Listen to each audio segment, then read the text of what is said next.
Hello viewers, and welcome back to another YouTube video. And this week in this lap we are on the Fuji International Speedway. We've been here before with the classic cars, the Mercedes CLK and the the Mazda 787B McLaren F1, those ones a couple of weeks back. But now what you are seeing is I think my fastest lap. This was my first attempt, my first stint, sorry, and my sixth lap, so my sixth attempt in my first stint. And as you can see, our previous lap was 1:41.360. So yeah, this is one of my first maybe let's say hours of practicing this track, and quickly I realized I don't feel like racing in this track this week. As you are going to see later, I'm going to show you a certain tool which is supposed to be used to help you find lap time, but I rarely use it because, well, it's a little bit hard to understand. But this week we are going to try and use it.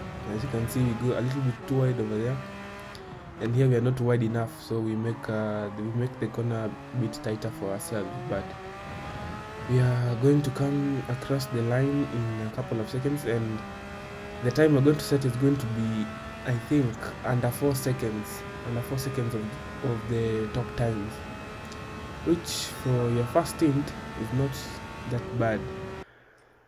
As you can see, this is the tool I was talking about.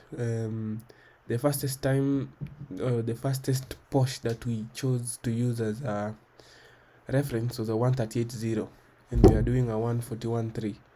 So that's like what, 3 seconds, 2 seconds, no, 3 seconds I think. And you can see in that corner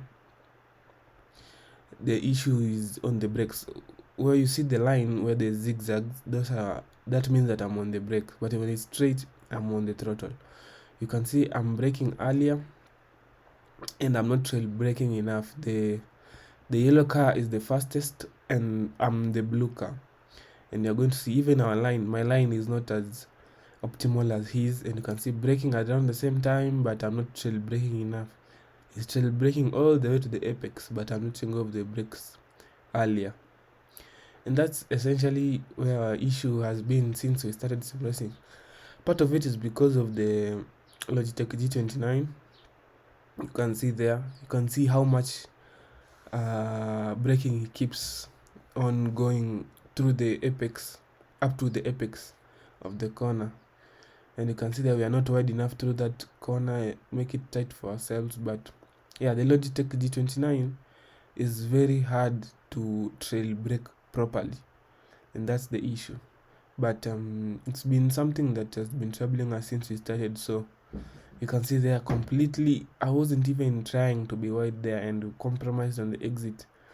And you can see the gap there is 3.2, 3 points at the top of the screen, top right, tells you the gap and the speed and everything. So yes, this is the tool that I was talking about, supposed to use.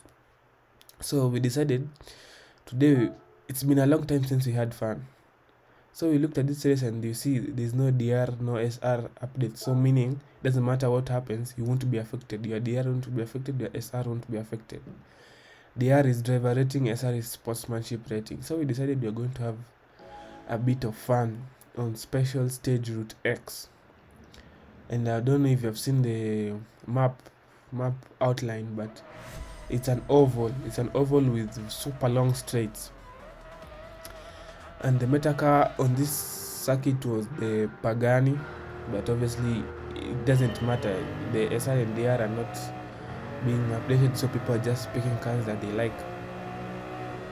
And you can see now in this track, the draft is king, or others call it slipstream. Not others, majority call it slipstream, but it can also be called drafting.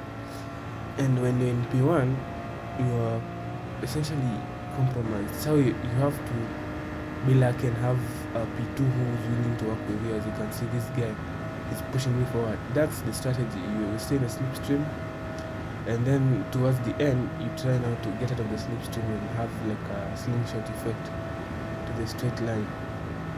But as you're going to see in the coming seconds, not everybody is cooperative in these lobbies, which again makes sense because nothing is being affected. This is just for, I don't know, I wanted to try and win this race, but or this daily race, but you can see everybody is just, look, that Mercedes got ghosted because he's trying to ram people off track on purpose.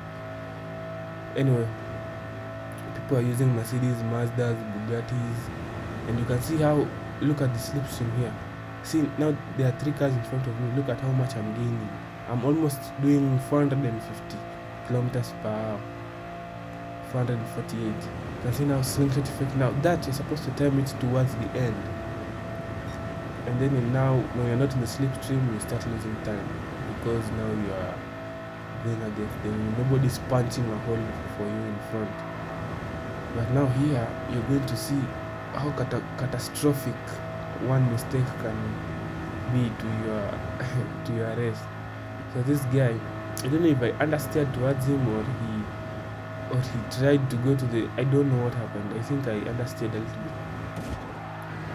and then I go slammed into the barrier. It's relatively not that much of contact, but you can see how much speed we've lost, and this will affect us all the way towards the end. You see, we are 4.3 seconds behind because they're no longer in the slipstream.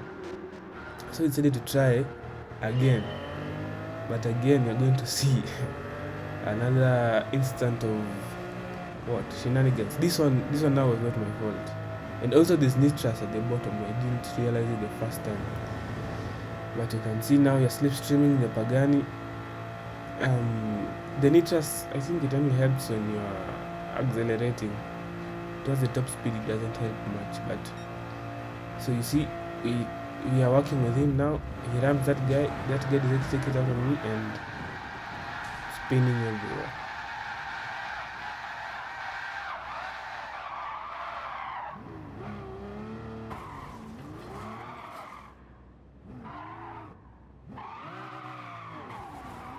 But yeah, if you guys like this video, subscribe, comment, like, and I'll see you guys next week.